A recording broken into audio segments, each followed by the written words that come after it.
La semana pasada nos habíamos quedado en la página 246, experiencia de la vida en la fábrica. Este texto habíamos visto que era un texto que ella había preparado para ser publicado después de la huelga, de las huelgas de junio, con la idea de presentar a la clase política, o por lo menos a quienes tuvieran potestades políticas o administrativas, presentar la problemática fundamental.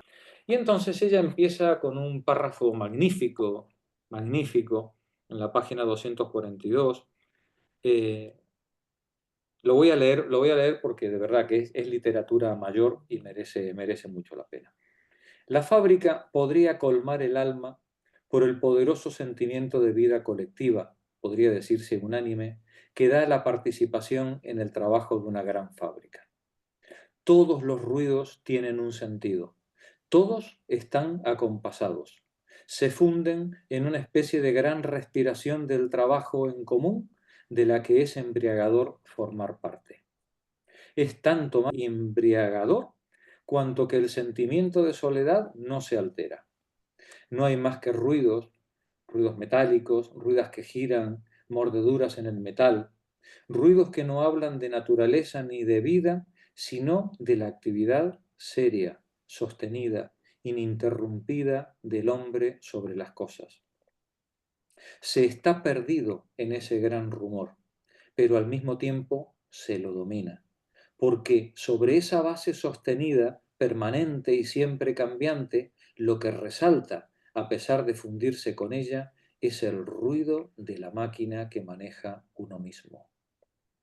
No se siente uno pequeño como en medio de una multitud, se siente uno indispensable.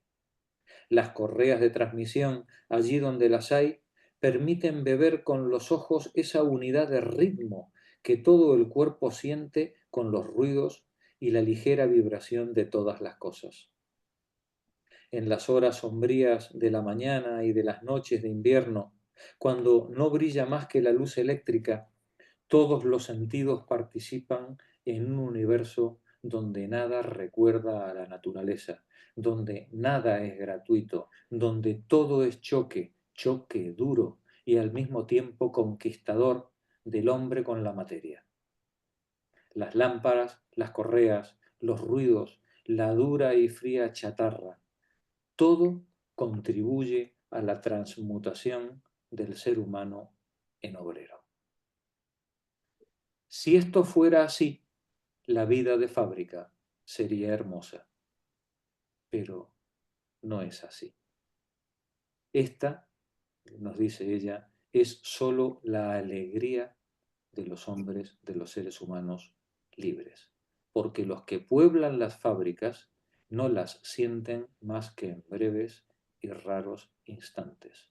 No son hombres libres. Y no son hombres libres porque están sometidos a un estado permanente de subordinación. Están bajo el dominio de una voluntad ajena, dice. Y hay muchos detalles, nos dice ella, que nos ponen sobre la pista de que estos seres están absolutamente sometidos. El primer detalle, el reloj de control. Ese reloj omnipresente que controla la vida de los seres humanos atados a la fábrica, aun cuando están fuera de la fábrica. Y dentro de la fábrica, el principio del cuartel. El principio del cuartel, donde lo que impera es el haz lo que yo digo, independientemente de lo contradictorio, absurdo o vejatorio que sea la orden que estoy dando.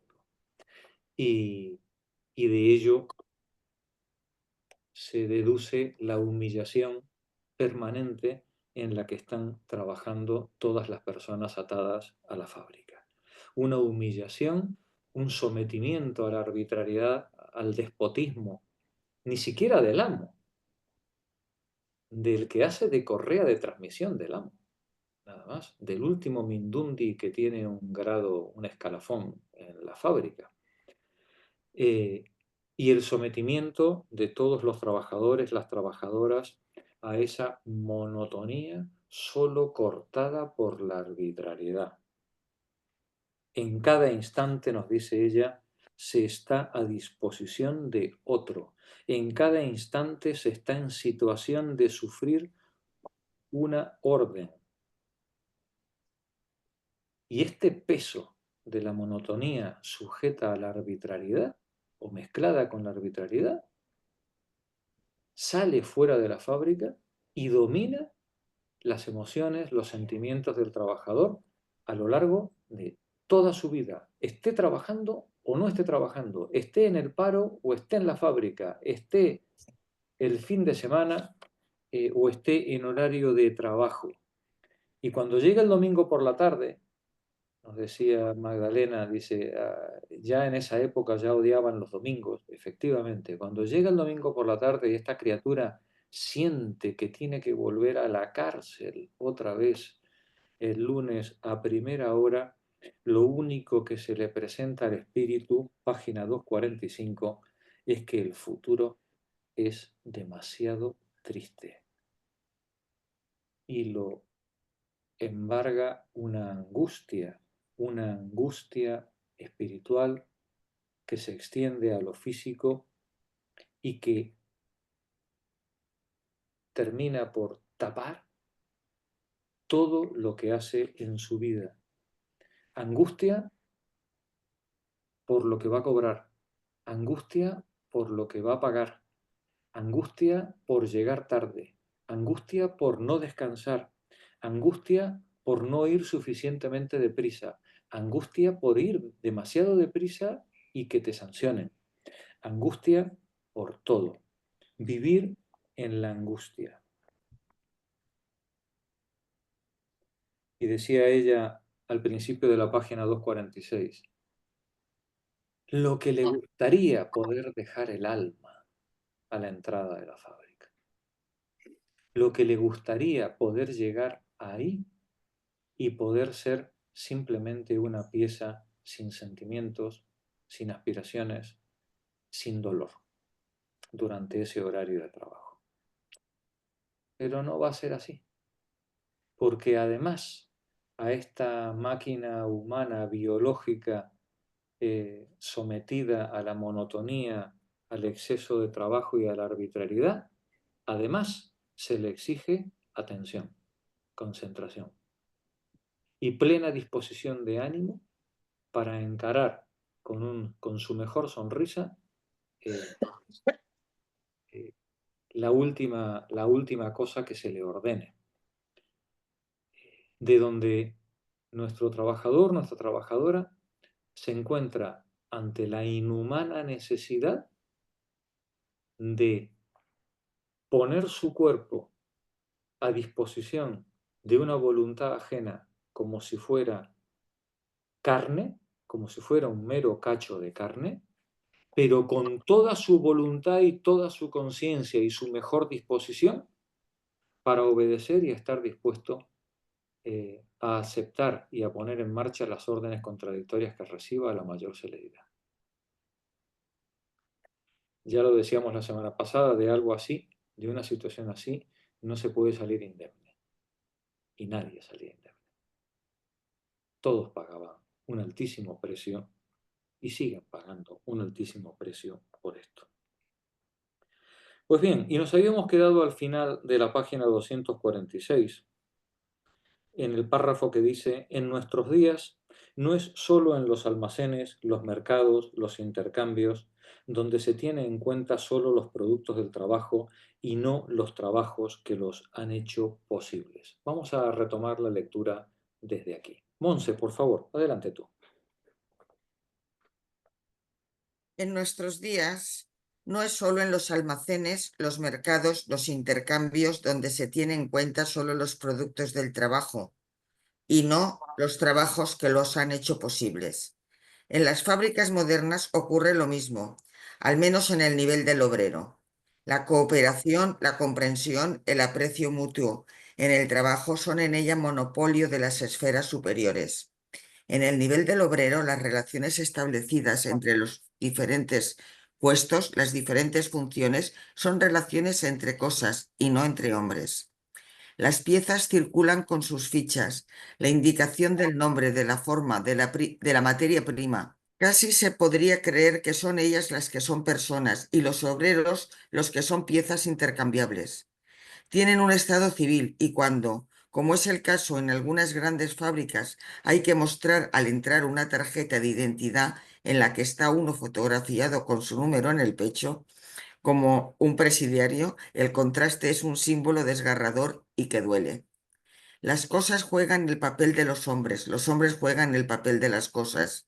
Esa es la raíz del mal.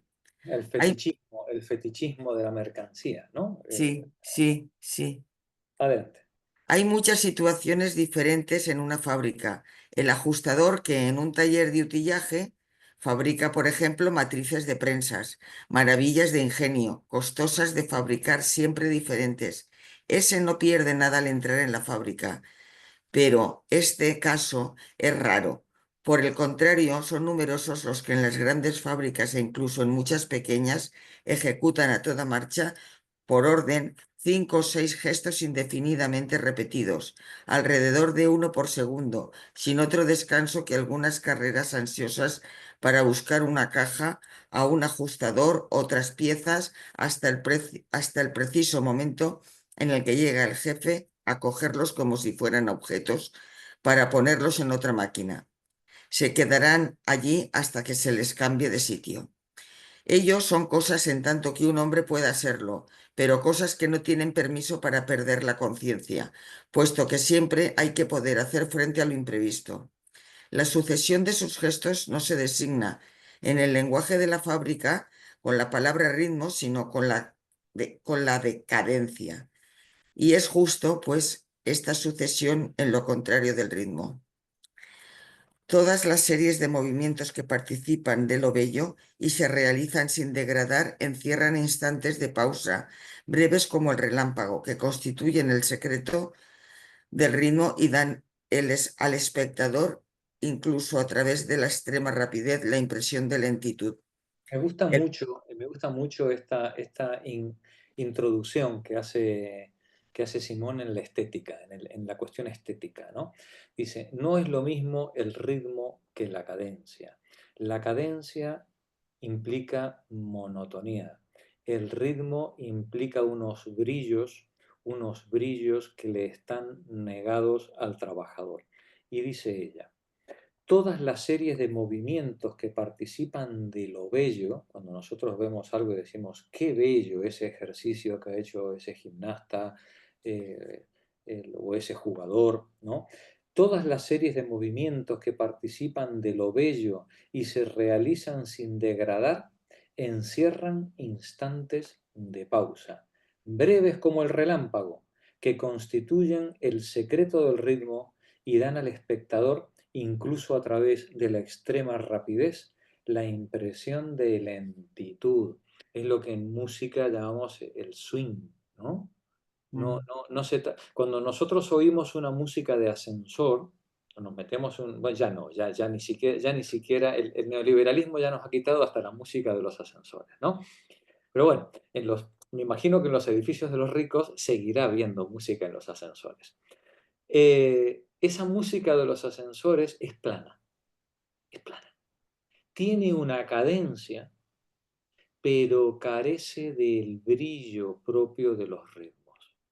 Cuando uno escucha un disco de jazz o un disco de música clásica bien interpretado, una sonata de piano, sí, eso eh, hay momentos de brillo que exceden a la cadencia de fondo que uno podría tener en esa música de ascensor. Claro, uno diría, ¿y por qué no ponen y por qué no ponen a la buena interpretación en el ascensor? Porque entonces la gente estaría a respingos en el ascensor. Y lo que uno quiere cuando uno va a comprar al supermercado o cuando uno va en el ascensor es estar tranquilo. Entonces, pues tú tienes tu cadencia, ¿no? Una música absolutamente plana, absolutamente plana. Claro, y nos dice ella, dice, en el trabajo es igual. En el trabajo, la cadencia aplana y oprime al trabajador. Todo lo contrario del ritmo. en el virtuosismo, tanto en el trabajo como en el deporte, nosotros encontramos ritmo. Vuelvo a leer, series de movimientos, las que se ve lo bello, que se realizan sin degradar y que encierran instantes de pausa, breves como el relámpago, que constituyen el secreto del ritmo y dan al espectador, incluso a través de la extrema rapidez, la impresión de lentitud. Cuando uno ve ese vuelo del atleta, ¿no? De pronto dice, qué bello, ¿no? Como un pájaro, ¿no? Ha volado. Continúa, vamos a ver el ejemplo del corredor y del campesino. Adelante. El corredor, en el momento en el que bate un récord mundial, parece deslizarse lentamente, mientras se ve a los corredores mediocres apresurarse lejos detrás de él. Cuanto más rápido y mejor siega un campesino, más sienten los que le miran, como se dice tan justamente que se toma todo el tiempo. Por el contrario, el espectáculo de los peones en las máquinas es casi siempre el de una precipitación miserable de la que están ausentes toda gracia y toda dignidad. Es natural y propio del hombre pararse cuando ha hecho alguna cosa, aunque sea el espacio de un relámpago para tomar conciencia de ello. Como Dios en el Génesis, ese relámpago de pensamiento, de inmovilidad y de equilibrio es el que hay que aprender a suprimir enteramente en la fábrica cuando se trabaja en ella. Los pe- Ese relámpago surge del orgullo profesional, surge del orgullo por la tarea bien hecha, el buen artista, el deportista, el trabajador, ¿no? Que ha alcanzado la excelencia en algo o el final de una tarea, dice. Es natural y propio del ser humano pararse, detenerse, cuando ha hecho alguna cosa, sobre todo cuando la ha hecho bien, aunque sea el espacio de un relámpago para tomar conciencia de ello, como Dios en el Génesis. Ese relámpago de pensamiento, de inmovilidad y de equilibrio es lo que hay que aprender a suprimir enteramente en la fábrica cuando se trabaja en ella. Todos los que hemos tenido el privilegio de ver a los grandes, a un gran artesano haciendo su tarea, ¿no? Haciendo su trabajo, eh, nunca le ves agobiado. Nunca le ves agobiado. El buen trabajador, el buen artesano, es un artista. Juega en otra liga, ¿no? Eh, Hace las cosas a mayor velocidad que cualquier otra, por supuesto, pero porque tiene un oficio arrollador. Sí, pero además disfruta con lo hecho y se para a mirar su obra, aunque sea un instante, nos dice la autora, un relámpago, ¿no? Claro, esto le está vedado al ser esclavizado en una cadena de montaje. Continúa. Los peones de las máquinas no alcanzan la cadencia exigida más que si los gestos de un segundo se suceden de una manera ininterrumpida y casi como el tic-tac de un reloj, sin nada que marque nunca que algo se ha acabado y que comienza otra cosa. Ese tic-tac cuya triste monotonía no se puede escuchar mucho tiempo, ellos deben casi reproducirlo con su cuerpo. Ese encadenamiento ininterrumpido tiende a hundir en una especie de sueño, pero hay que soportarlo sin dormir. No es solamente un suplicio. Si no resultara de él más que sufrimiento, el mal sería menor de lo que es. Toda acción humana exige un móvil que proporcione la energía necesaria para realizarla, y es buena o mala según que el móvil sea elevado o bajo.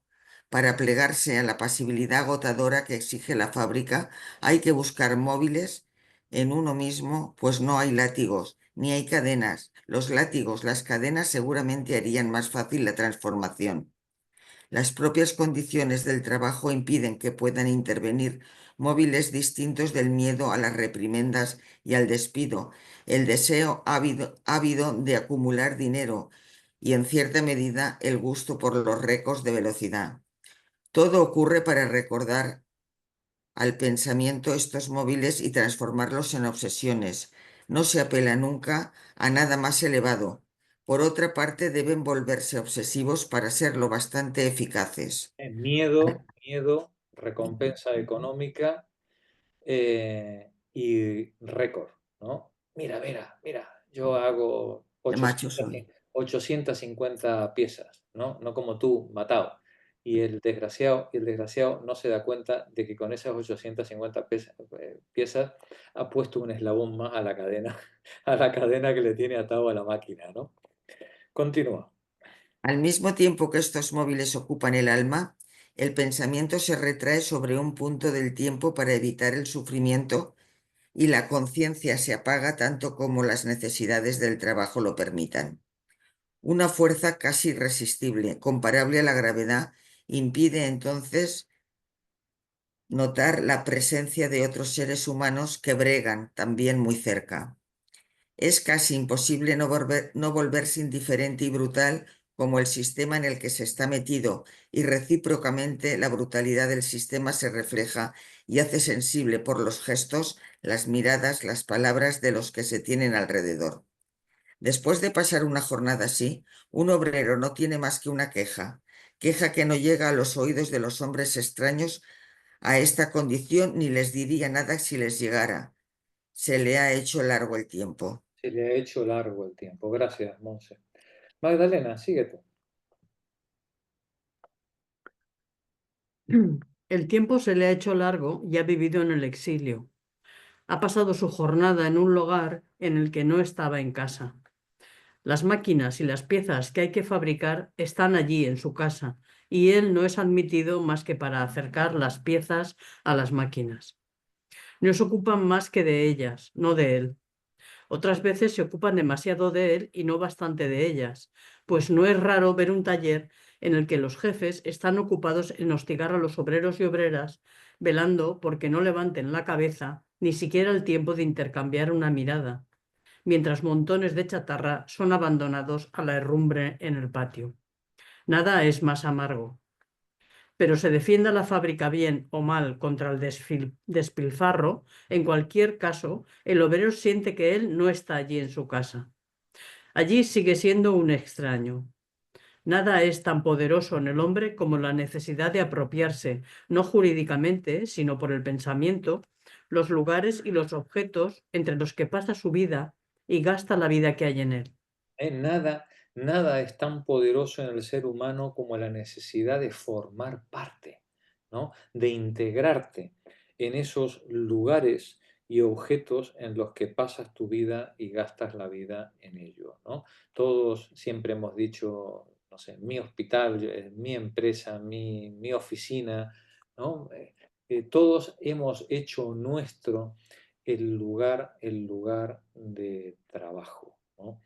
Nada es tan poderoso en el ser humano como la necesidad de apropiarse no jurídicamente, sino por el pensamiento, los lugares y los objetos entre los que pasa su vida y gasta la vida que hay en él. Continúa. Una cocinera dice mi cocina, un jardinero dice mi césped, y está bien así. La propiedad jurídica no es más que uno de los medios que procuran un sentimiento así, y la organización social perfecta sería aquella que por el uso de este y de otros medios diera este sentimiento a todos los seres humanos. En la fábrica un obrero, salvo en casos muy raros, no puede apropiarse nada por el pensamiento. Las máquinas no son suyas. Él sirve a una u a otra según la orden que reciba.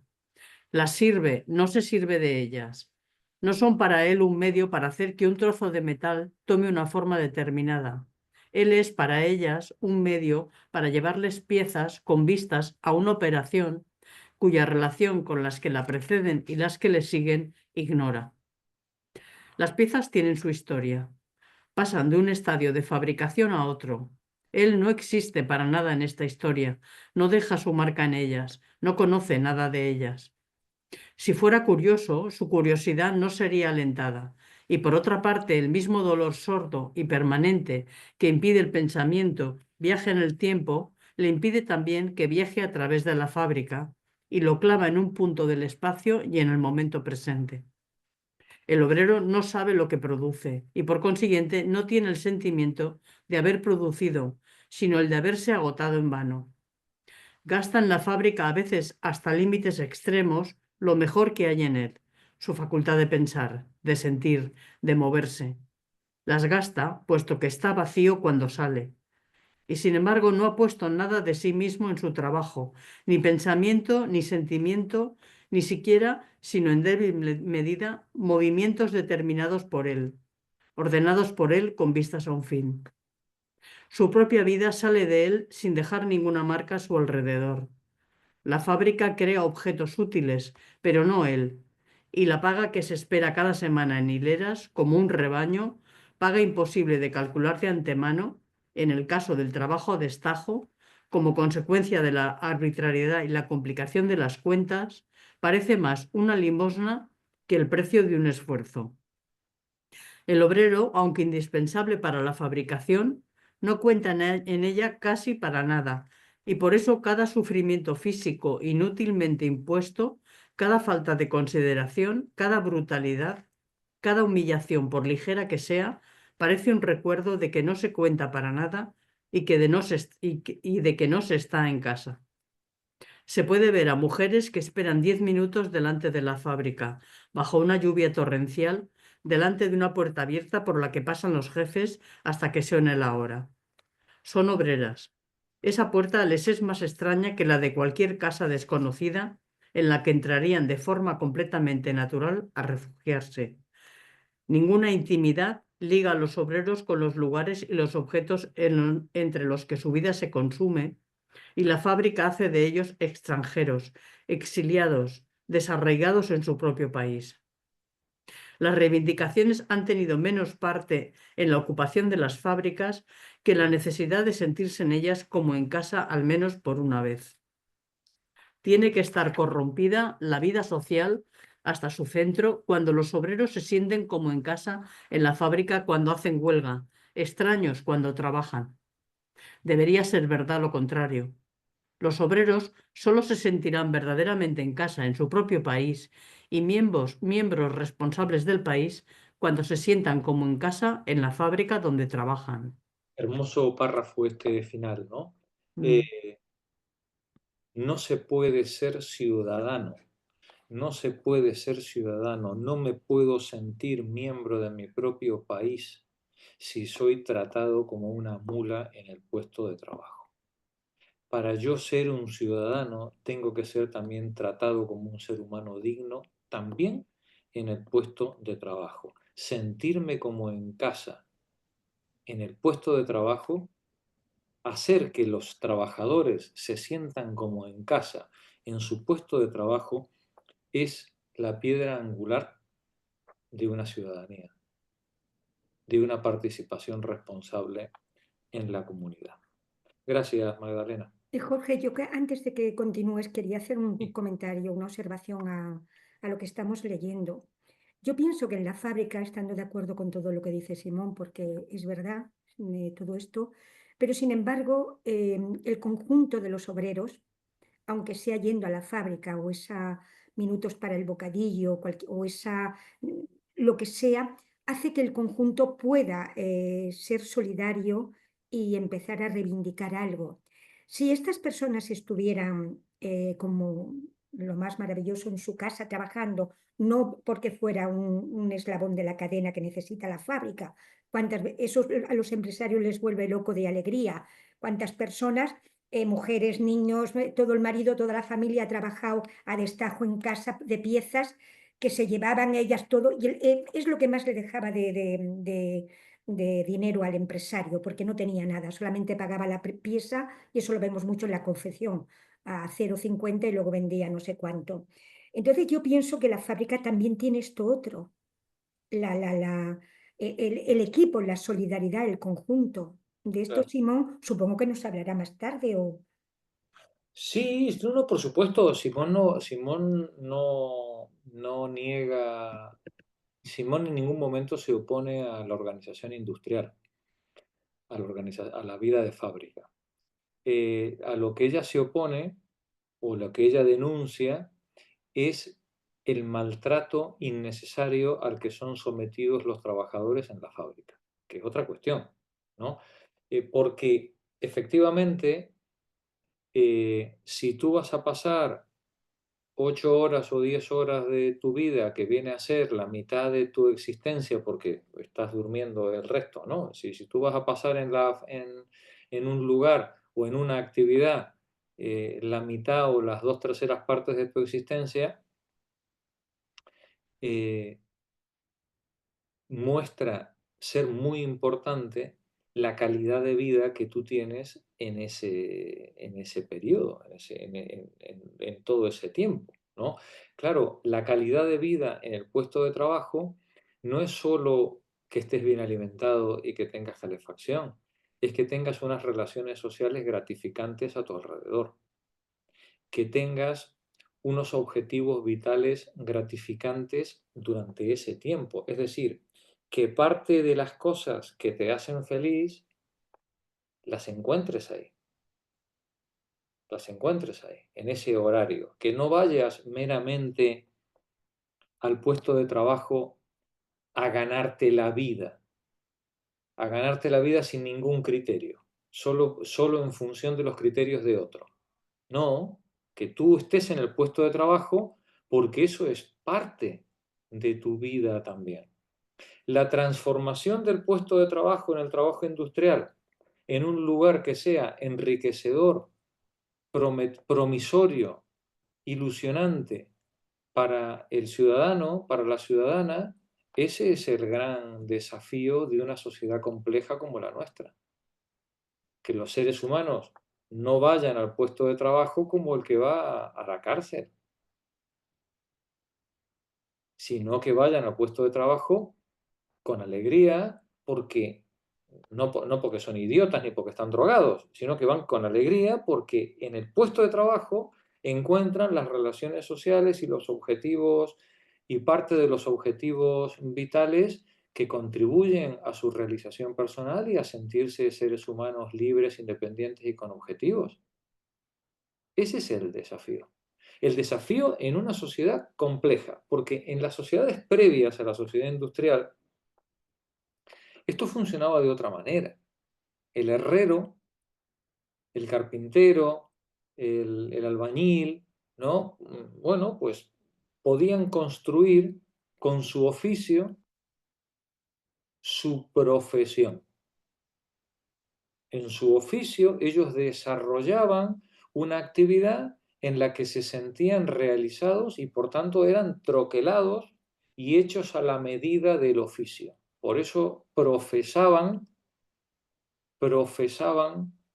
una pasión, un conocimiento que compartían con los demás a través de esa actividad. El médico, el carpintero, ¿no? El mismo campesino, ¿no? Tenía Ahora, claro, cuando tú me transformas a este artesano, me lo transformas en un asalariado sometido al despotismo y a la arbitrariedad de un tercero, su actividad queda reducida a la mera animalidad de los movimientos. Ha perdido todos los objetivos vitales en ese tiempo en el que él está haciendo la actividad. Dice ella, se siente exiliado. Queda el sujeto completamente, diría Marx, alienado. Alienado del producto de su trabajo y de su trabajo. Ni su trabajo le pertenece a él, ni el producto de su trabajo le pertenece a él, y por tanto no puede marcarse fines ni objetivos en todo ese espacio vital. Has destruido al ser humano lo has destruido como persona. Solo le queda ganar un poquito, digamos, que por lo menos gane un poquito de dinero, y entonces cuando sale del trabajo va a darse el premio que cree que ha merecido por el sacrificio que ha hecho durante la jornada laboral. Y así vienen luego los problemas que vienen a continuación, claro. Porque si gana poco, va a estar frustrado. Y si gana mucho entre comillas, mucho a la escala de un trabajador explotado, ¿no? Entonces, bueno, pues el pobre buscará disipaciones, entretenimientos acordes al estado de fatiga y de anulación en el que se encuentra. Pues pinta mal la cosa. Claro, Simón nos está diciendo, cuidado que la organización del espacio de trabajo donde el ser humano realiza una parte muy importante de su vida, es la que troquela al individuo, no solo como trabajador, sino como ser humano y como ciudadano. Y esto, dice ella, y vuelvo a repetir, su novedad, esto es independiente de la propiedad de los medios de producción. Esto pasa en el capitalismo, sí, pero también puede pasar en una organización colectivizada. No debemos, diría Simone Weil, no debemos perder de vista que lo que transforma al ser humano en un animal es la organización de su vida. Y eso es independiente de la forma política que tenga el Estado o de la propiedad de los medios de producción. Y es más, y aquí en este párrafo último que hemos leído va un paso más adelante. De eso depende la formación de ciudadanos libres.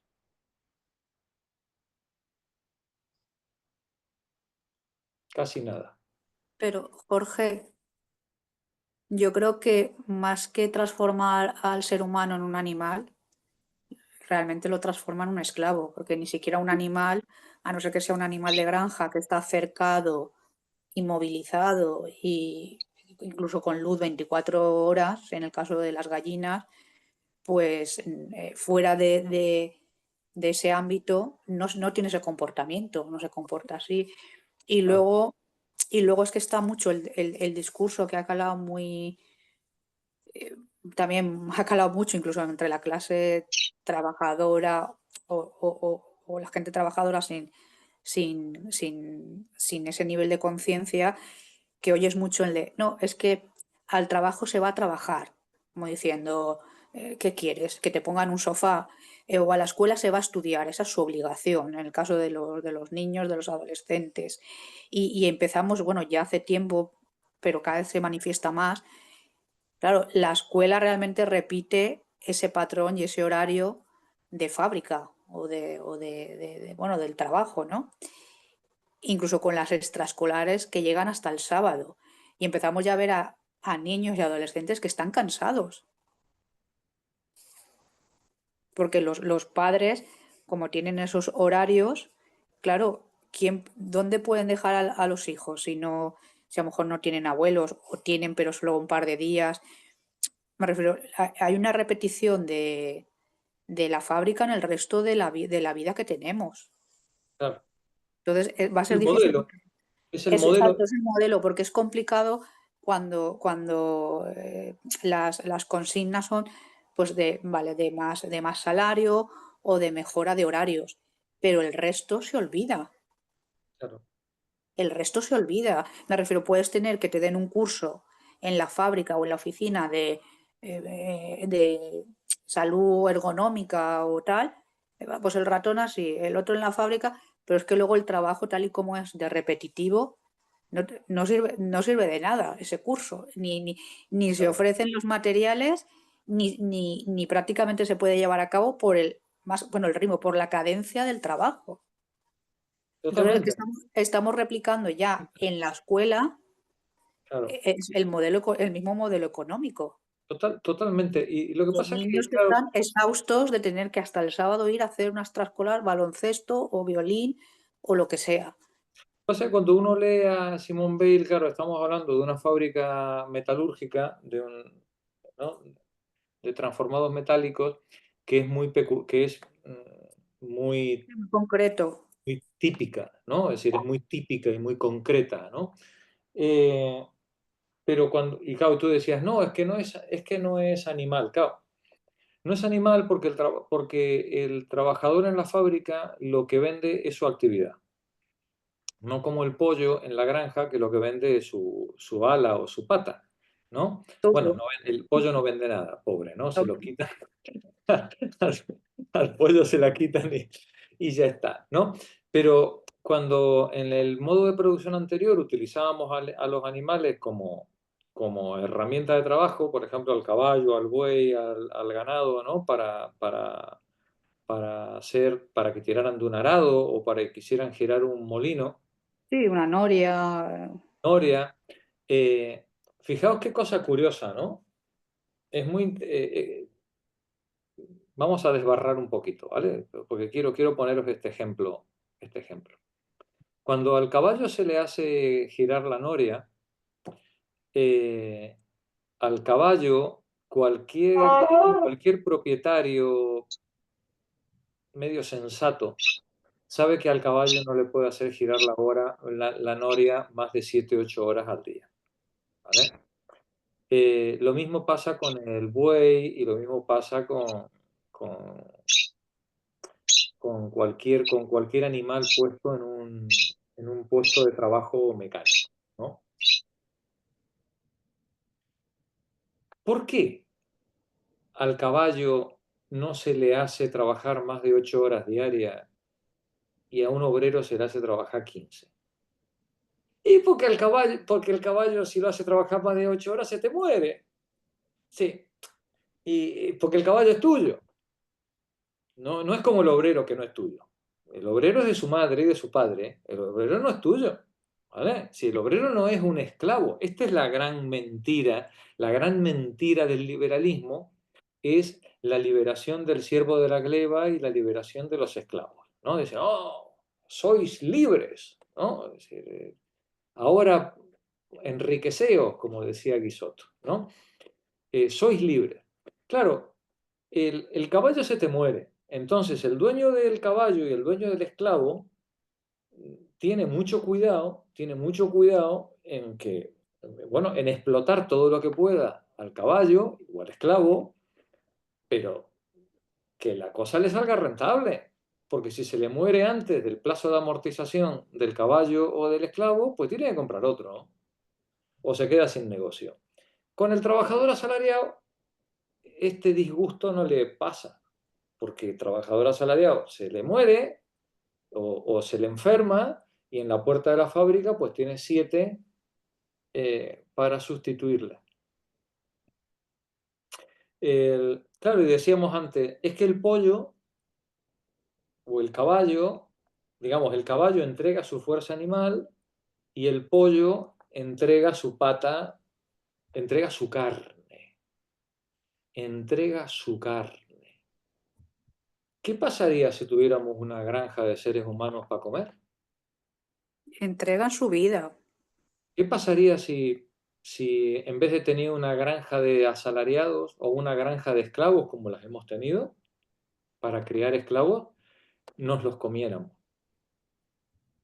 Y ahora voy a hacer un ejemplo mucho más sangrante. ¿Qué pasa con la prostitución? ¿Qué es la prostitución si no es una granja de seres humanos de las que no se usa su capacidad de trabajo, sino su cuerpo como si fueran pollos o conejos? Cuando yo alguna vez eché en cara a un líder político nuestro por qué defendía, o no le eché en cara, le pedí respuesta de por qué, porque era un defensor de la regulación en la prostitución, ¿no? Y entonces me contestó que bueno, Jorge, es que yo no veo ninguna diferencia entre la prostitución y el trabajo asalariado. Y le dije, exacto. Y esto debería hacerte pensar que hay que abolir el trabajo asalariado, no que hay que regular la prostitución.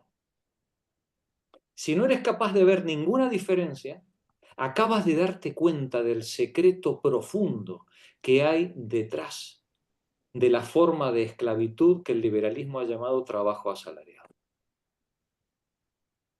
La prostitución Sí, es un caso, la prostitución es un caso extremo de violencia sistemática contra un colectivo, ¿no? Sí, pero en la prostitución la mujer entrega, o la persona prostituida, no tiene por qué ser mujer, digamos, entrega su cacho de carne, ¿no? Para ser utilizado, igual que el pollo en una granja o el caballo en el...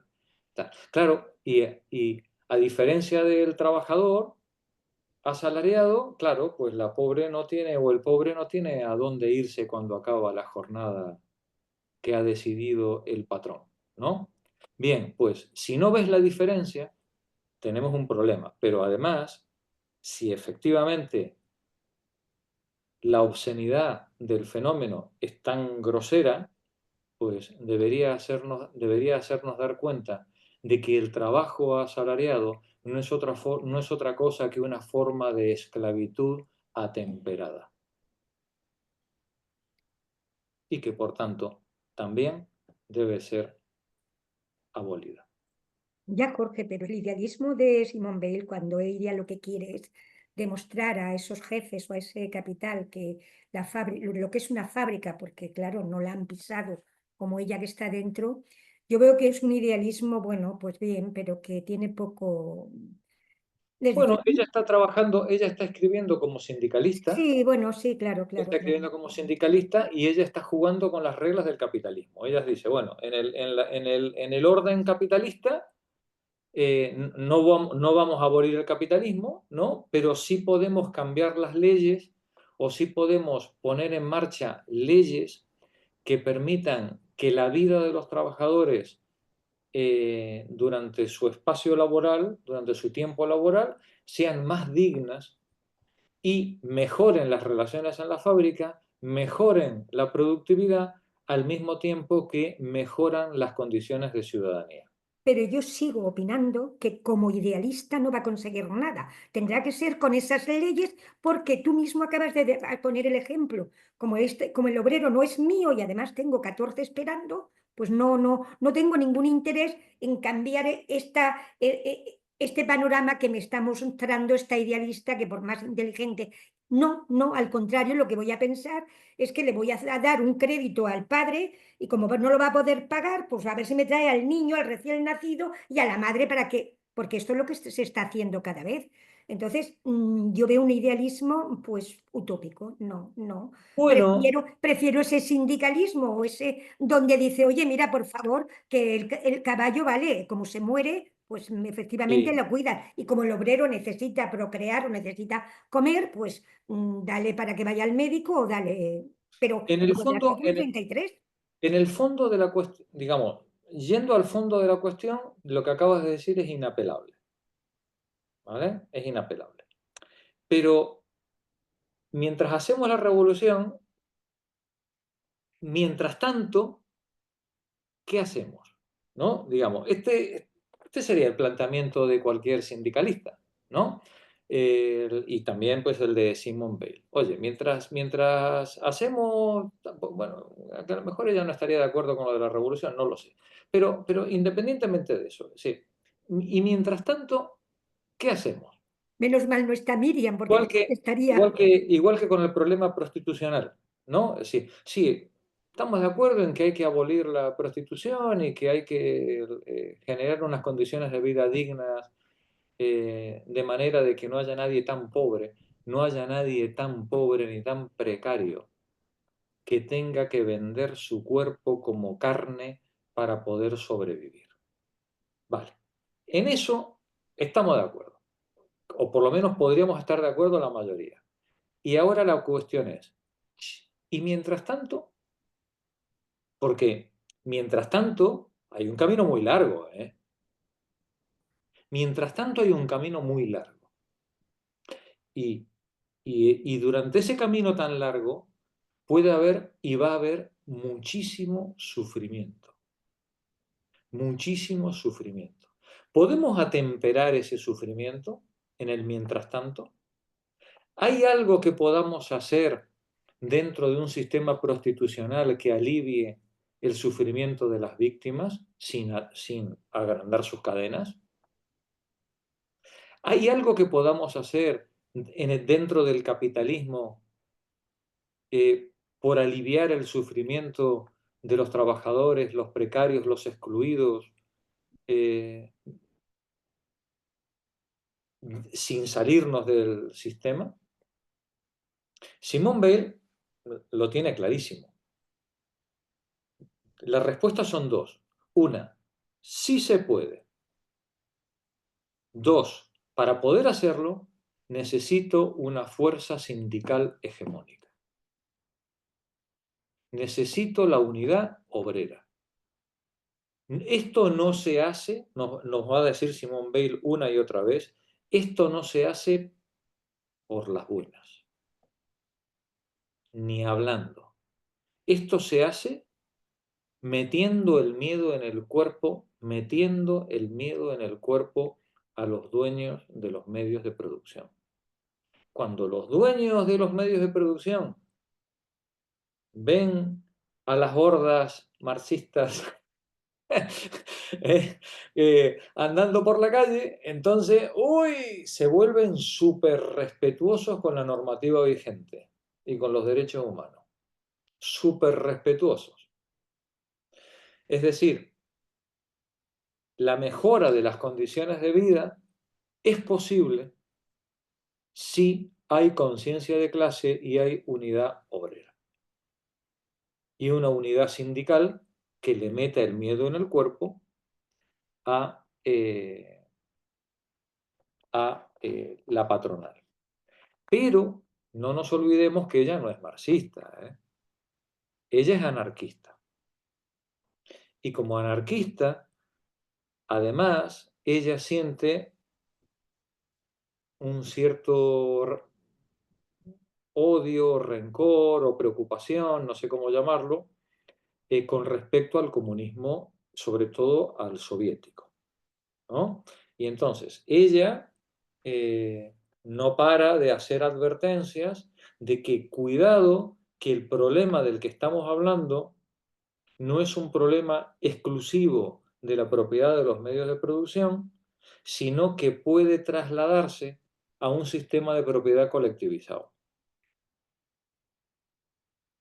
Entonces, ¿podemos aminorar el sufrimiento de la gente en la fábrica? Ella diría, sí. ¿Hay algún otro camino aparte del de la unidad sindical? No. Hablando, esto no se va a arreglar. Hace falta unidad sindical, ¿vale? Y es un trabajo sindical. Este camino de unidad sindical y de aminoramiento del sufrimiento ¿puede tener algún otro efecto beneficioso? Sí. Forma conciencia ciudadana, forma ciudadanos libres. Y además le dice a la burguesía, le dice a los dueños de los medios de producción, y además no os conviene poner palos en las ruedas a este proceso porque si esto no sale bien, lo que viene es una dictadura proletaria. Y no os va a gustar. Y a los proletarios les dice, cuidado, porque si esto no sale bien, podría ocurrir que la estructura organizativa de esa dictadura proletaria se parezca mucho a lo que ya tenéis en el capitalismo.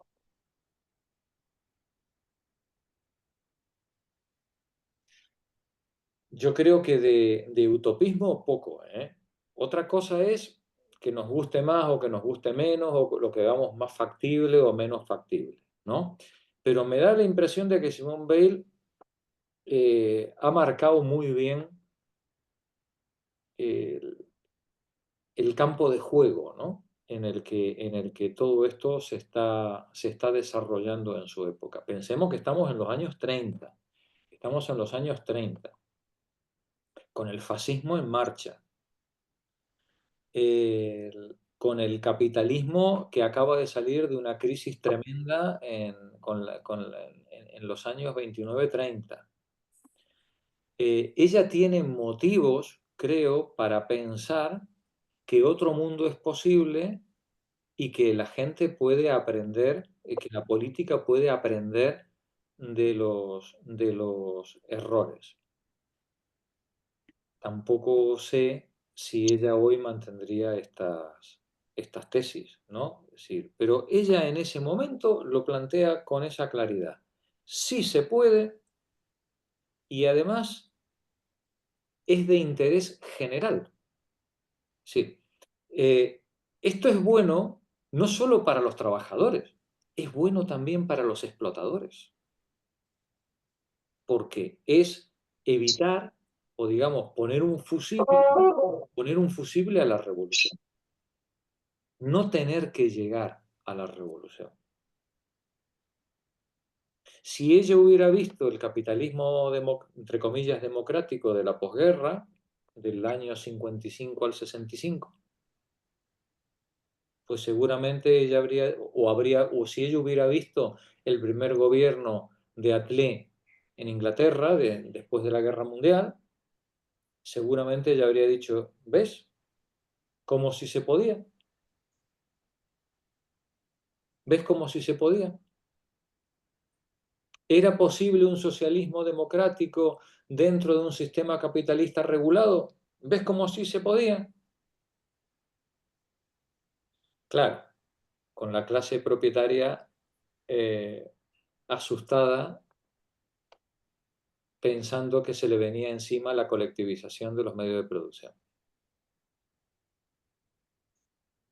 Y en general, yo, no sé, me da a mí la sensación que dentro del estado de bienestar en el que estamos, la gente aboga más por los cambios y las reformas que por matarse.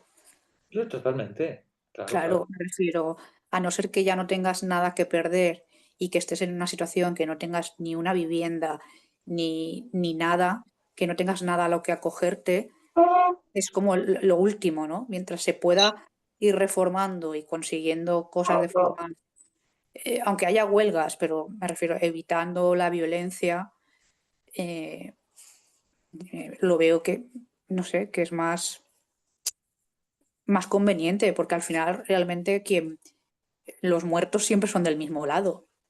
Claro, totalmente, totalmente. Pero este ya es un tema para los martes. Sí, sí, sí. Esta temática ya es de los martes, ¿no? Porque lo que ha pasado a lo largo del siglo XX, y ya seguimos la lectura, lo que ha pasado a lo largo del siglo XX es que la democracia, esa que le hemos puesto el adjetivo de liberal, no ha cumplido sus promesas. Ese es el problema. Y como no ha cumplido sus promesas, la mayor parte de la ciudadanía se ha desentendido del sistema democrático. Y no solamente del sistema democrático, se ha desentendido de sus herramientas comunitarias, se ha desentendido de la organización barrial, se ha desentendido del sindicato, se ha desentendido del partido político. No solo eso, Sí. sino que encima la gente que se organiza, se apunta, se gasta, esto dice que es un primo.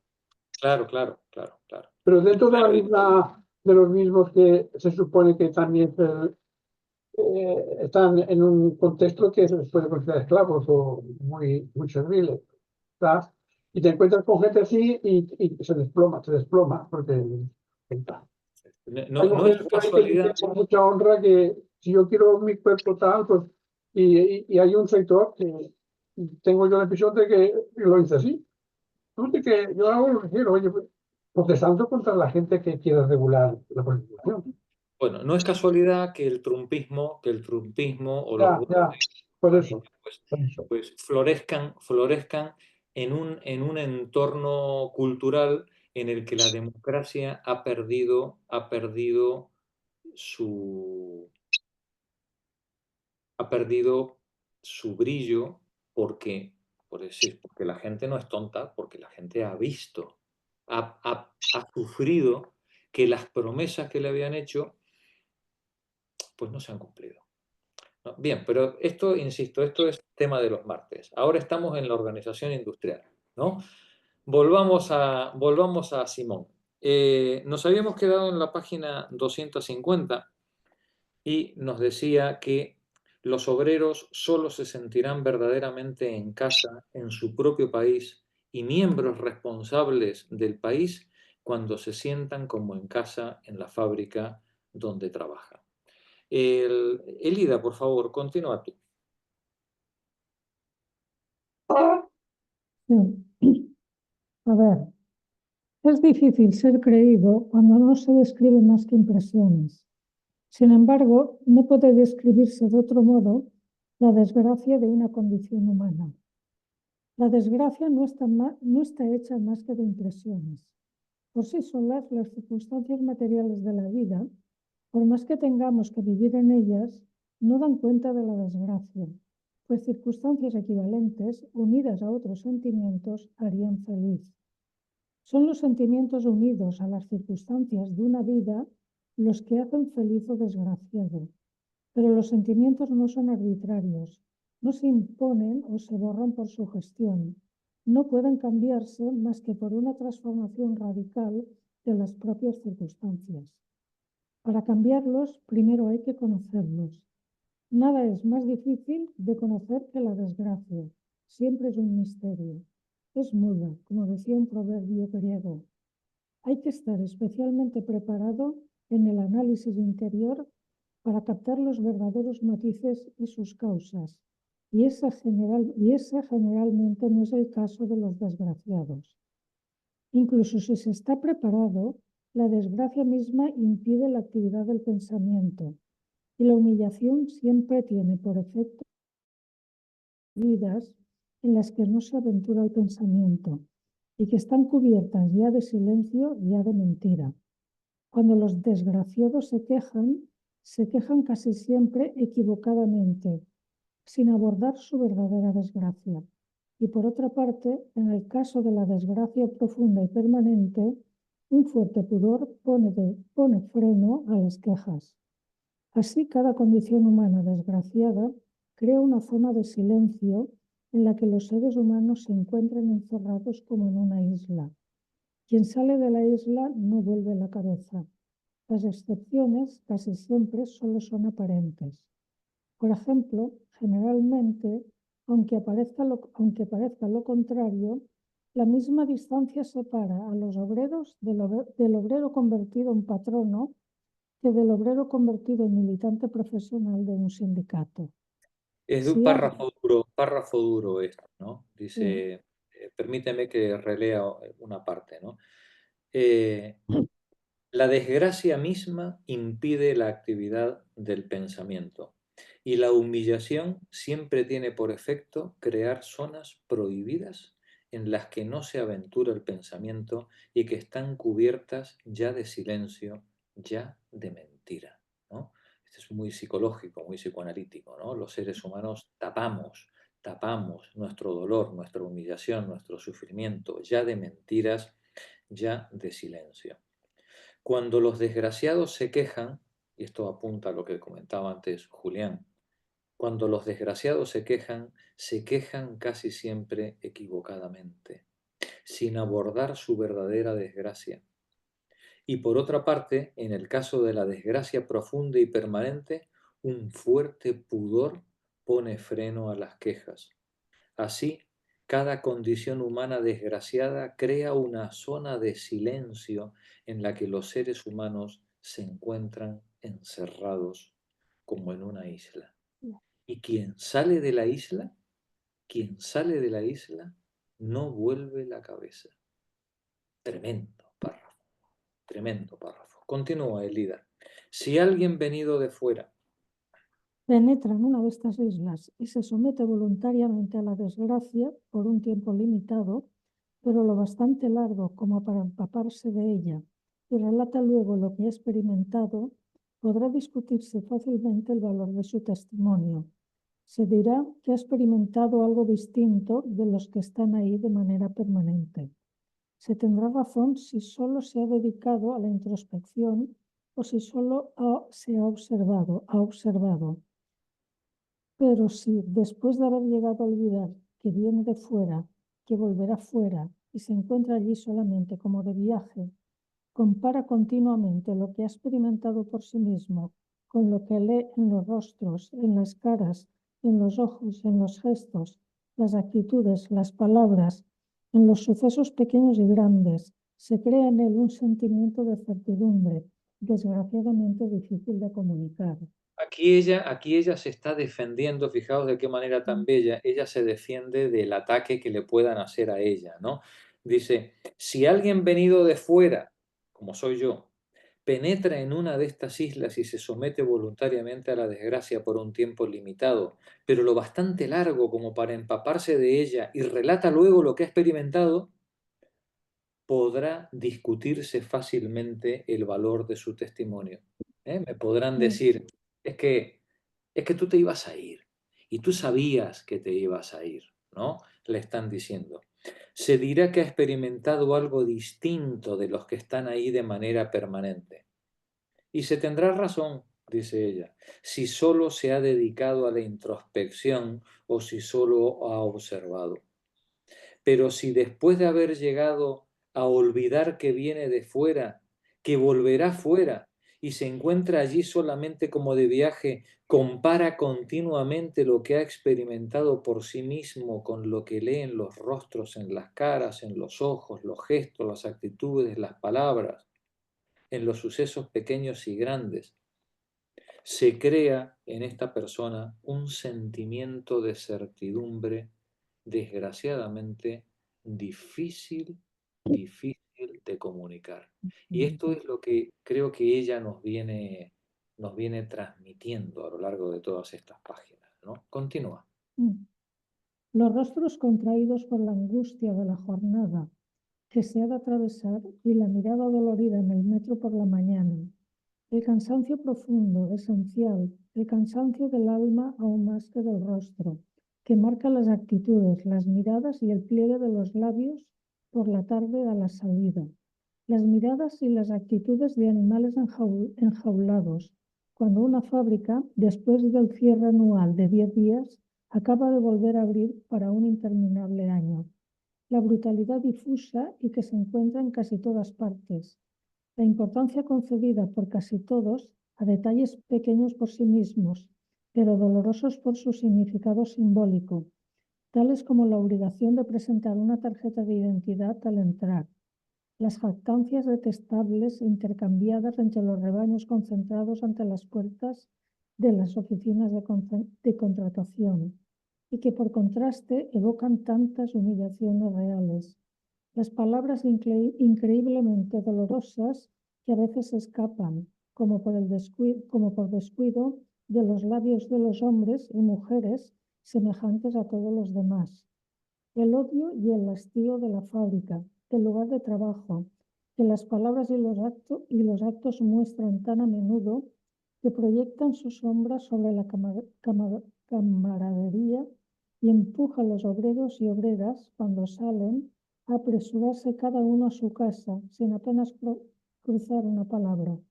La alegría, durante la ocupación de las fábricas, de poseer la fábrica en su pensamiento, de recorrer sus partes, el orgullo completamente nuevo de mostrárselo a los suyos y de explicarles dónde trabajan.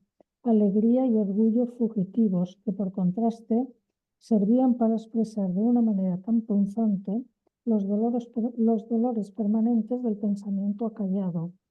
Todas las turbulencias de la clase obrera, tan misteriosas para los espectadores, en realidad tan fáciles de comprender. ¿Cómo desconfiar de todos esos signos cuando al mismo tiempo que se los lee alrededor de uno, se experimenta en sí mismo todas las sensaciones correspondientes? Gracias, Elida. Pepa, sigue tú. La fábrica debería ser un lugar de alegría, un lugar donde, aun siendo inevitable que el cuerpo y alma sufran, el alma pudiera, sin embargo, saborear también las alegrías, alimentarse de alegrías. Para eso haría falta cambiar en un sentido pocas cosas, en otro sentido muchas. Todos los sistemas de reforma o de transformación social incitan engañosamente si se realizaran. Dejarían el mal intacto, aspiran a cambiar demasiado y demasiado poco. Demasiado poco lo que es la causa del mal, demasiado las circunstancias que le son extrañas. Algunos anuncian una disminución, ridículamente exagerada por otra parte, de la duración del trabajo, pero hacer del pueblo una masa de ociosos que serían esclavos 2 horas al día no es ni deseable, aun cuando fuera posible, ni moralmente posible, aun cuando fuera posible materialmente. Nadie aceptaría ser esclavo 2 horas. La esclavitud, para ser aceptada, debe durar lo bastante cada día como para romper algo en el hombre. Si hay un remedio posible, es de otro orden y más difícil de concebir. Exige un esfuerzo de invención. Hay que cambiar la naturaleza de los estímulos del trabajo, disminuir o abolir el hastío, transformar la relación de cada obrero con el funcionamiento del conjunto de la fábrica, la relación del obrero con la máquina y la manera como transcurre el tiempo en el trabajo. No es bueno ni que el paro sea como una pesadilla sin salida, ni que el trabajo se recompense con un raudal de falso lujo barato que excita los deseos sin satisfacer las necesidades. Estos dos puntos apenas se discuten, pero de ahí se sigue que el miedo al despido y la codicia de dinero deben dejar de ser los estímulos esenciales que están constantemente en primer plano en el alma de los obreros, para actuar en lo sucesivo en su puesto natural como estímulos secundarios. Los estímulos que deben estar en primer plano son otros. Uno de los más poderosos en todo trabajo es el sentimiento de que hay algo que hacer y de que debe realizarse un esfuerzo. Este estímulo falta completamente en una fábrica y sobre todo para el peón de máquinas.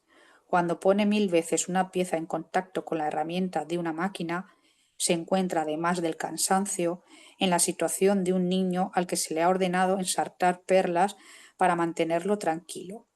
El niño obedece porque teme un castigo y espera un caramelo, pero su acción no tiene sentido para él, sino la conformidad con la orden dada por las personas que tienen poder sobre él.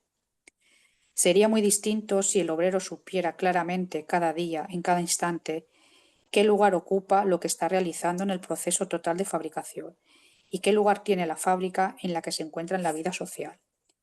Si un obrero hace caer la herramienta de una prensa sobre un trozo de latón que ha de formar parte de un dispositivo destinado al metro, sería necesario que lo supiera y que además se representara cuáles serán el lugar y la función de ese trozo de latón en un metro, qué operaciones ha sufrido ya y debe sufrir aún antes de ser puesto en el sitio. No se trata, naturalmente, de dar una conferencia a cada obrero antes de cada trabajo. Lo que es posible es hacer recorrer de vez en cuando la fábrica a cada equipo de obreros por turno, durante unas horas que serían pagadas a la tarifa ordinaria, y acompañando la visita con explicaciones técnicas. Permitir que los obreros llevaran a sus familias para estas visitas sería aún mejor. ¿Es natural que una mujer no pueda ver nunca el lugar en el que su marido gasta lo mejor de sí mismo todos los días y durante todo el día? Todo obrero estaría feliz y orgulloso de mostrar el lugar donde trabaja a su mujer y a sus hijos. Sería bueno también que cada obrero viera de vez cuando acabada la cosa en cuya fabricación ha tenido parte, por pequeña que sea, y que se le hiciera comprender qué parte exactamente ha tenido. El problema, por supuesto, se plantea de manera distinta en cada fábrica, cada fabricación, y se puede encontrar, según los casos particulares, métodos infinitivamente variados para estimular y satisfacer la curiosidad de los trabajadores con respecto a su trabajo. No es necesario un gran esfuerzo de imaginación, a condición de concebir claramente el objetivo, que es desgarrar el velo que pone el dinero entre el trabajador y el trabajo. Los obreros creen, con esa especie de creencia que no se expresa con palabras, que sería absurda así expresada, pero que impregna todos los sentimientos, que su pena se transforma en dinero del que una pequeña parte les llega y una gran parte va al patrón.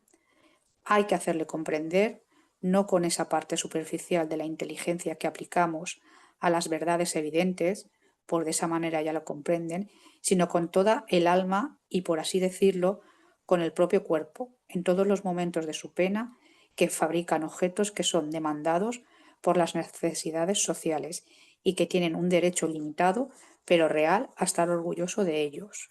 Un párrafo que podría haber escrito Marx, ¿no? Es necesario que el trabajador sea consciente del valor social de su trabajo, del valor de cómo él contribuye a la comunidad con su trabajo y estar orgulloso de ellos. En el marxismo tradicional se partía de la base de que esto lo íbamos a conseguir a partir de la propiedad colectiva de los medios de producción, ¿no? Bueno, pues aquí creo que Simón da en el clavo diciendo que además de eso hace falta alguna cosita más, ¿no? Para que el trabajador sea consciente de su parte dentro del todo social. Gracias, Pepa. Pepa Martínez, continúa tú. Es verdad. Es verdad que no fabrican verdaderamente objetos mientras se limitan a repetir mucho tiempo una combinación de 5 o 6 gestos simples, siempre idéntica a sí misma. Eso no debería ocurrir más. Mientras suceda así y se haga lo que se haga, habrá siempre en el corazón de la vida social un proletariado envilecido y rencoroso. Es verdad que algunos seres humanos mentalmente retrasados son aptos naturalmente para este tipo de trabajo, pero no es verdad que su número sea igual al de los seres humanos que en realidad trabajan así, y está muy lejos de ello. Prueba de ello es que de cada 100 niños nacidos en familias burguesas, la proporción de los que una vez hombres no hacen más que tareas maquinales es mucho menor que el porcentaje de hijos de obreros, aunque el reparto de las aptitudes sea probablemente la misma por término medio. El remedio no es difícil de encontrar, al menos en un periodo normal en el que no falte el metal.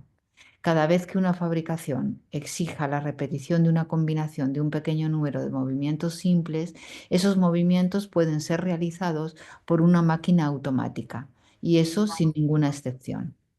Se emplea con preferencia a un hombre porque el hombre es una máquina que obedece a la voz y porque a un hombre le basta con recibir una orden para que sustituya en un momento una determinada combinación de movimientos por otra. Pero existen máquinas automáticas de múltiples usos que se puede hacer que pasen de un árabe por otro.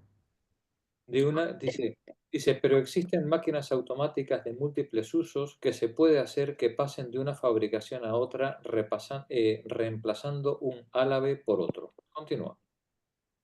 Este tipo de máquinas es aún reciente y está poco desarrollado. Nadie puede prever hasta qué punto se lo podrá desarrollar si nos esforzamos en ello. Podrían entonces aparecer cosas que se llamarían máquinas, pero que, desde el punto de vista del hombre que trabaja, serían exactamente lo opuesto de la mayoría de las máquinas actualmente en uso. No es raro que la misma palabra se aplique a realidades contrarias. Un peón especializado no tiene como misión más que la repetición automática de los movimientos, mientras que la máquina que utiliza guarda, impresa y cristalizada en el metal, toda la parte de combinación y de inteligencia que comporta la fabricación en curso. Tal inversión es contra natura, es un crimen.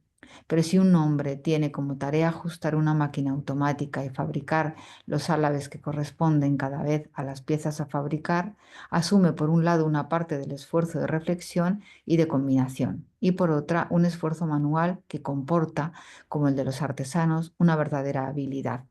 Una relación así entre el hombre y la máquina es plenamente satisfactoria. Claro, evidentemente estamos ante ella está pidiendo que se sacrifique parte de la productividad de la hora hombre invertida por producto para conseguir una mayor humanización y volver otra vez a una situación más humana en el trabajo productivo. Claro, ¿esto lo va a hacer el capitalista de forma voluntaria? Pues claro que no, evidentemente, evidentemente. Por eso hacen falta sindicatos fuertes en la puerta de la fábrica. Y lee el siguiente párrafo, Pepa. Jorge, por favor, Pepa, permite. He mirado la traducción, es perfecta. Dice exactamente ¿Sí? lo que ha dicho Simón. Pues entonces llevabais razón vosotras. Muy bien, muchas gracias. Veréis. El tiempo y el ritmo. El tiempo y el ritmo son el factor más importante del problema obrero. Ciertamente el trabajo no es un juego. Es inevitable y a la vez conveniente que haya en el trabajo monotonía y aburrimiento. Y por otra parte no hay nada grande sobre la tierra en ningún dominio sin una parte de monotonía y de aburrimiento. Hay más monotonía en una misa con canto gregoriano o en un concierto de Bach que en una opereta. El mundo en el que caímos existe realmente. Somos realmente carne. Hemos sido arrojados fuera de la eternidad y debemos atravesar realmente el tiempo con pena minuto a minuto. Esta pena nos tocó en parte y la monotonía del trabajo es solamente una de sus formas. Pero no es menos cierto que nuestro pensamiento está hecho para dominar el tiempo y que esta vocación debe ser preservada, intacta en todo ser humano. La sucesión absolutamente uniforme a la vez que absolutamente variada y continuamente sorprendente de los días, de los meses, de las estaciones y de los años conviene exactamente a nuestra pena y a nuestra grandeza. Todo lo que entre las cosas humanas es en algún grado bello y bueno, reproduce en algún grado esta mezcla de uniformidad y de variedad. Todo lo que difiere de ella es malo y degradante. El trabajo del campesino obedece por necesidad a este ritmo del mundo. El trabajo del obrero, por su misma naturaleza, es en gran medida independiente de él, pero podría imitarlo. Lo que se produce en las fábricas es lo contrario. La uniformidad y la variedad se mezclan también, pero esta mezcla es la opuesta a la que procuran el sol y los astros. El sol y los astros llenan de antemano el tiempo de marcos hechos de una variedad limitada y ordenada en órbitas regulares, marcos destinados a albergar una variedad infinita de acontecimientos absolutamente imprevisibles y parcialmente privados de orden.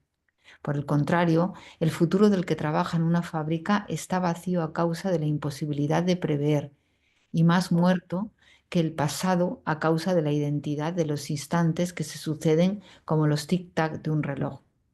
Una uniformidad que imita los movimientos de los relojes y no la de las constelaciones. Una variedad que excluye toda regla y por consiguiente toda previsión, constituye un tiempo inhabitable para el hombre, irrespirable. Hermoso párrafo Sí, muy bonito. ¿no? sobre el ritmo y el tiempo como el espacio vital en el que se despliega la existencia de un ser humano. Maravilloso. María José, termina tú el capítulo, por favor.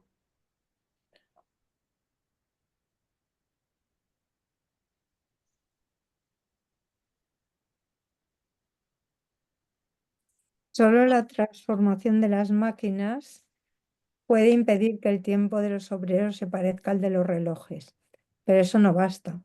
Es necesario que el futuro se abra ante el obrero con cierta posibilidad de previsión, a fin de que tenga el sentimiento de avanzar en el tiempo, de ir con cada esfuerzo hacia un cierto acabamiento. Actualmente el esfuerzo que está realizando no lo lleva a ninguna parte, sino a la hora de la salida. Pero como un día de trabajo sucede siempre a otro, el acabamiento del que se trata no es otra cosa que la muerte. No puede representarse otro más que bajo la forma de salario, en el caso del trabajo a destajo, lo que le obliga a la obsesión del dinero. Abrir un futuro a los obreros en la representación del trabajo futuro es un problema que se plantea de manera distinta en cada caso particular. De manera general, la solución de este problema implica, además de dar a cada obrero un cierto conocimiento del funcionamiento en conjunto de la fábrica, una organización de la fábrica que comporte una cierta autonomía de los talleres en relación con el establecimiento y de cada obrero en relación con su taller. Con respecto al futuro próximo, cada obrero debería saber poco más o menos, en la medida de lo posible, lo que habrá de hacer los 8 o 15 días siguientes e incluso tener cierta elección en cuanto al orden de sucesión de las diferentes tareas. Con respecto al futuro lejano, debería estar en condiciones de proyectar algunos jalones de una manera ciertamente menos extensa y menos precisa que el patrón y que el director, pero sin embargo análoga en cierta manera. De esta manera, sin que sus derechos efectivos hayan sido aumentados en lo más mínimo, experimentará ese sentimiento de propiedad del que está sediento el corazón del hombre y que sin disminuir la pena anula el hastío. Dice, ¿es posible transformar la producción de una manera más humana dentro del sistema capitalista? Le está diciendo ella al patrón y al director. Dice, pues claro que sí, hombre, claro que se puede y además te interesa, ¿no? Termina el capítulo, por favor. Tales reformas son difíciles y algunas de las circunstancias del periodo presente aumentan su dificultad. En cambio, la desgracia era indispensable para hacer sentir que se debe cambiar algo. Los principales obstáculos están en las almas. Es difícil vencer el miedo y el desprecio. Los obreros, o al menos muchos de ellos, han adquirido después de 1000 heridas una amargura casi incurable que hace que empiecen por mirar como una trampa todo lo que les viene de arriba, sobre todo de los patronos. Esta desconfianza enfermiza, que haría estéril cualquier esfuerzo de mejora, no puede ser vencida sin paciencia, sin perseverancia.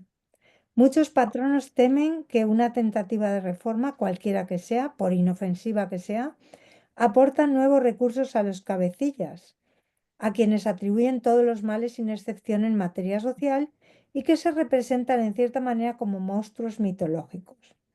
También les cuesta trabajo admitir que los obreros tengan algunas de las partes superiores del alma que se ejercitarían en el sentido del orden social si se les aplicaran los estímulos convenientes. Y aun cuando estuvieran convencidos de la utilidad de las reformas indicadas, se contendrían por una preocupación excesiva por el secreto industrial. Sin embargo, la experiencia les ha enseñado que la amargura y la hostilidad sorda clavadas en el corazón de los obreros encierran para ellos peligros mucho mayores que la curiosidad de la competencia. Por otra parte, el esfuerzo que realizan, El esfuerzo que hay que realizar, diríamos. que hay Sí, que sí. realizar no incumbe solamente a los patronos y a los obreros, sino a toda la sociedad. Especialmente la escuela debería ser concebida de una forma completamente nueva, a fin de formar hombres capaces de comprender el conjunto del trabajo del que forman parte. Aquí tienes Pepa Seguí, ¿no? Mm, mm. Ella dice, es que el problema de la escuela también es una cuestión que hay que resolver, ¿no? Continúa. No es que deba rebajarse el nivel de los estudios teóricos, más bien es lo contrario. Se debería hacer mucho más para provocar la estimulación de la inteligencia, pero al mismo tiempo la enseñanza debería hacerse mucho más concreta. El mal que se trata de curar interesa también a toda la sociedad. Ninguna sociedad puede ser estable cuando toda una categoría de trabajadores trabaja todos los días, todo el día, con hastío. Ese hastío en el trabajo altera toda la concepción de la vida, toda la vida de los obreros. La humillación degradante que acompaña a cada uno de sus esfuerzos busca una compensación en una especie de imperialismo obrero sostenido por las propagandas procedentes del marxismo.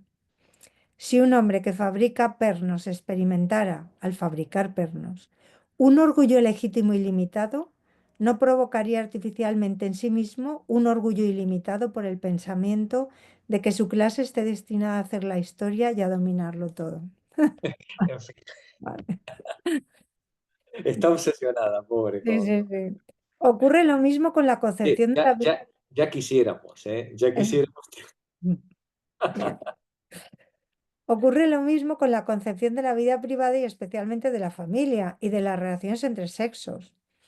El triste agotamiento del trabajo de fábrica deja un vacío que pide ser llenado, y no puede serlo más que con los goces rápidos y brutales, y la corrupción que resulta de ello es contagiosa para todas las clases de la sociedad.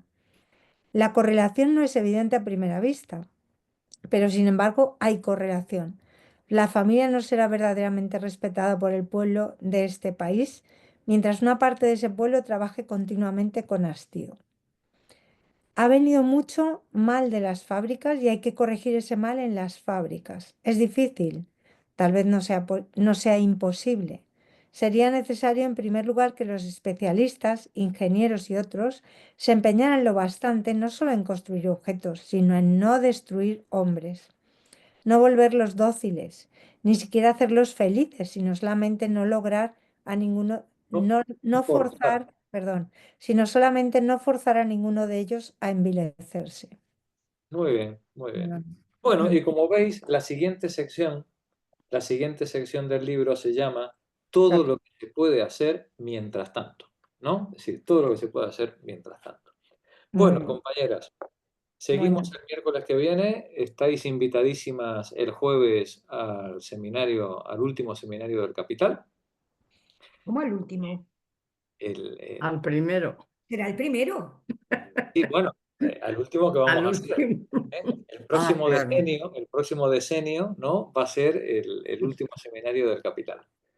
y empezaremos con dialéctica de lo concreto. Buena semana, cuidaos mucho y nos vemos como pronto el martes, seguro el miércoles y espero que el jueves. ¿Vale? Vale. Muy bien. Hasta Muy bien. luego. Buena Hasta nit. luego. Buenas Buenas noches. Adiós, adiós. Chao.